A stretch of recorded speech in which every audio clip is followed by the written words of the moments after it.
You know the story, right? A company spends months crafting this brilliant business plan. It's perfect, it's promising, and then it completely falls apart the second it hits the real world. Happens all the time. So in this explainer, we're going to talk about how to stop that from happening. We're going to dive into how you can transform that static, dusty strategy document into a living, breathing framework that actually adapts and pivots based on cold, hard data. Okay, so first things first, let's talk about the core problem. This massive, frustrating gap between the strategy you dream up in a boardroom and what actually happens on the front lines. This is the disconnect where great ideas go to die and where so much value just disappears. And that really is the million-dollar question, isn't it? Why do these brilliant plans fail? It's usually not because the idea was bad or the team wasn't smart enough. No, the failure often happens because the plan itself is just too rigid. It can't handle a punch from reality. But there's a deeper psychological trap that keeps us clinging to that failing plan even when we see the writing on the wall. What is it? And there it is, the sunk cost fallacy. This is such a powerful bias. It's that little voice in your head that says, we've already poured so much time, so much money, so much energy into this, we can't stop now. That emotional baggage, that attachment to what we've already spent, completely clouds our judgment. It stops us from making the tough, but absolutely necessary call to change course. So, how do we break free from that trap? Well, it takes a pretty fundamental shift in how we think. We have to stop treating our strategy like some sacred text written in stone. Instead, we need to start treating it like a living system of connected data points, things we can actually measure, track, and manage. And this image, wow, it really shows you what we're up against, right? Just look at the complexity of a modern business. You've got data, people, processes, functions, all these interconnected, moving parts. A great strategy isn't just some high-level mission statement. It's the invisible network, the connective tissue that links and guides every single one of these components. Now, the secret to building this network is a concept called business rules as metadata. I know, it sounds a little technical, but the idea is actually super simple. Instead of burying your company's logic deep inside lines of code, or in some procedure manual that's collecting dust on a shelf, you define it as data. You treat your rules like data points. This makes them visible, easy to manage, and, this is the most important part, easy to change. This chart just lays out the advantage perfectly. Take a look.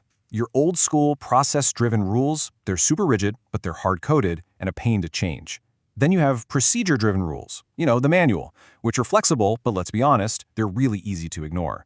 But that metadata approach in the first column, that's the sweet spot. It gives you the best of both worlds, high rigor and high flexibility. You get structure without it being brittle. That is the key takeaway here. Okay, so if we're going to treat strategy as data, how do we organize it? What's the structure? The answer is to build a really clear hierarchical blueprint using something called planning statements. Think of it as creating a family tree for your strategy, where every single action can be traced back to a greater purpose. And these are the building blocks of that blueprint. It all starts at the very top with your mission. That's your why. Why do you even exist? That mission is supported by broad goals, which are then broken down into measurable objectives. Those objectives are achieved through specific tactics, and the whole thing is governed by business rules. See how it flows? It creates this perfect cascade of purpose from the top all the way down. And here's a great little visual of how that works in the real world. You can see those parent-child relationships clearly. An objective, like, say, all orders shipped within 2 days, is directly supported by specific rules and actions below it. This isn't just a simple to-do list, it's a logical, traceable map of your entire strategic operation. And that, right there, is the real superpower of this whole approach. When your strategy is built this way, you can click on any process, any project, any piece of work someone is doing, and trace it all the way back up the chain to the core mission it supports. You get total, radical transparency. You can see instantly if something is out of alignment with the big picture. Which brings us to a really crucial part of all this. Now that we have this visible, traceable strategy, we can finally stop relying on gut feelings and intuition.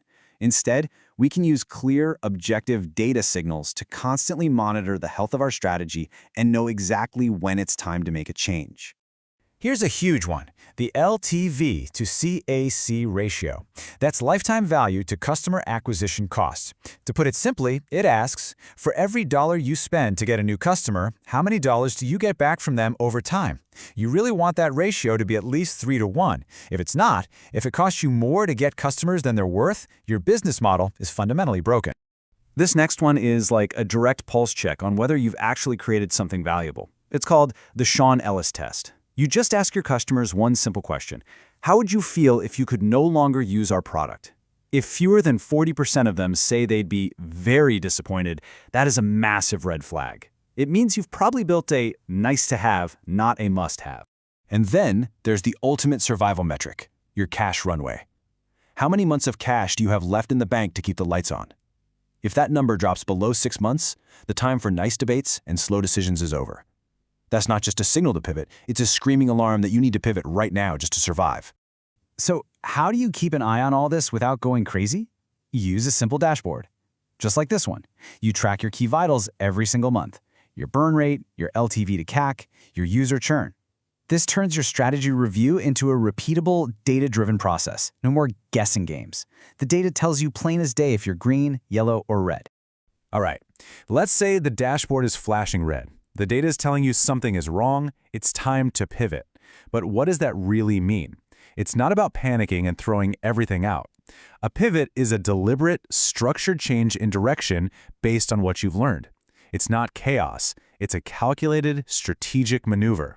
And here is a beautifully simple framework to guide you through it. Just 3 questions. Keep, kill, or change. First, what do we keep? What's still working? Let's not throw the baby out with the bathwater. Second, what do we kill? You have to be ruthless here. What projects, features, or tactics are clearly failing and just draining your resources? And finally, what do we change? What's the new hypothesis? What's the new direction we're going to test to solve the problem? This timeline breaks it down into 4 really clear actions. Step 1 is the reality check. Look at your KPIs. Step 2, the sunk cost purge. This is where you consciously fight that bias we talked about earlier and get honest about what's not working.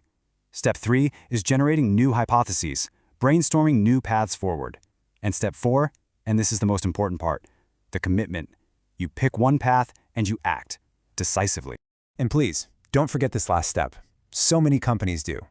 After you pivot, you have to go back to your business blueprint.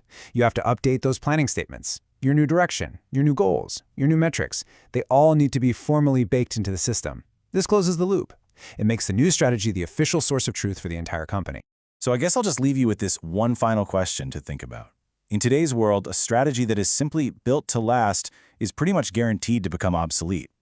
The real question you should be asking yourself is this: have you built a strategy that is designed from the ground up to adapt? Because at the end of the day, that's the only kind that truly endures.